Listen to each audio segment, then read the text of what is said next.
This story is called The Lady in the Red Cloak. Once upon a time, the Chinese Communist Army, the Liberation Army, was in trouble. They'd gotten beaten out of Shanghai in the area where they had first started their rebellion against the nationalists, who were supported by the USA. So the Liberation Army made its way into Sichuan, which is surrounded by mountains, so it's geographically hard to get to for their enemies, and filled with ethnic minorities.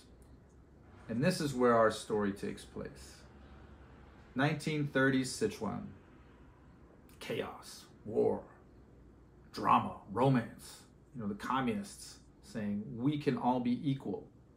We can unite and face our enemies and save the country. At this period of time, a young woman ran away from home and joined the army. All right? This was a very common situation at the time. Anyone who heard the siren song of the Communist Army probably, and they were young, probably ran off, was like, that's it, I'm fighting the good fight. So this young woman followed the 4th Army, which was a part of the Liberation Army, into Sichuan.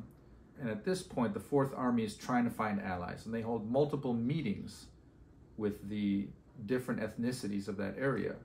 Conferences,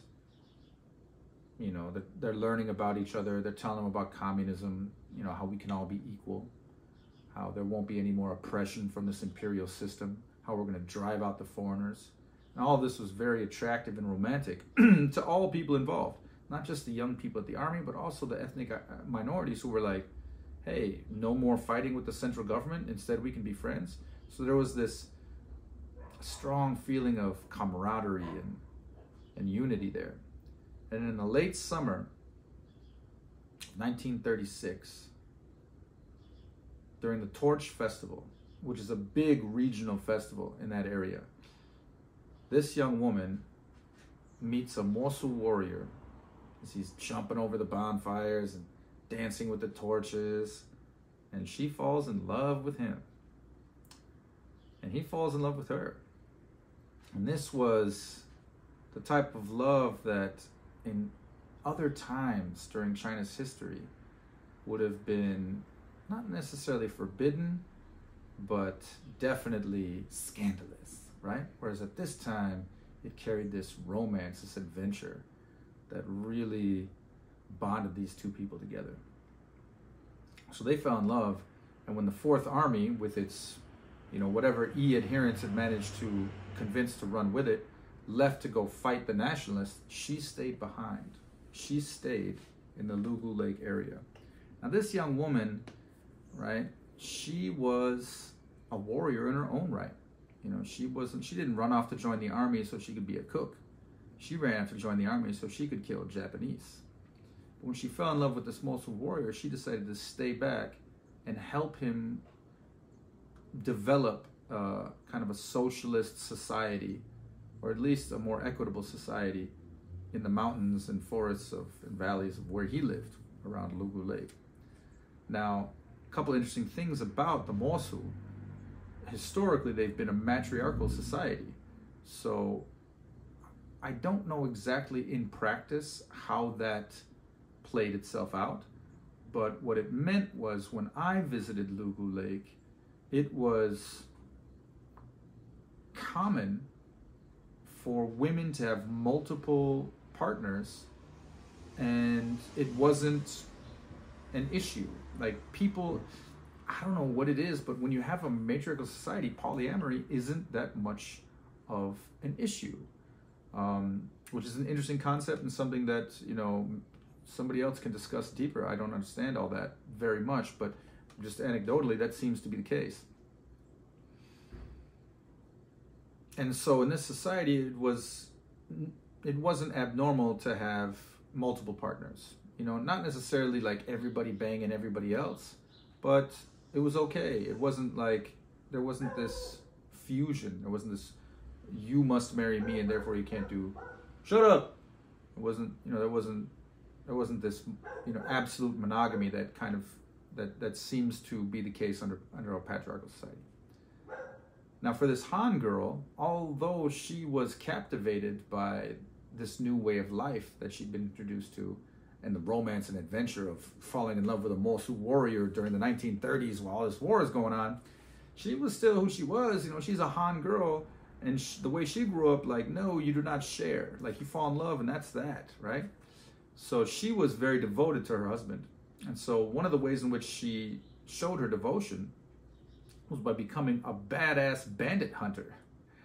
She ended up becoming this larger-than-life figure that rode around on a big white horse with 2 pearl-handled pistols and a long red cloak. This is the picture that was described to me by someone who knew her in old age, right? Because when I went to visit Lugu Lake in 2000-something, they told me about this old woman who still wore the red cloak and who lived outside of the village, and she was the lady in the red cloak, you know? This once a young woman chasing bandits across the southwest Sichuan landscape, capping fools in the ass and bringing socialist values to the hinterlands, right?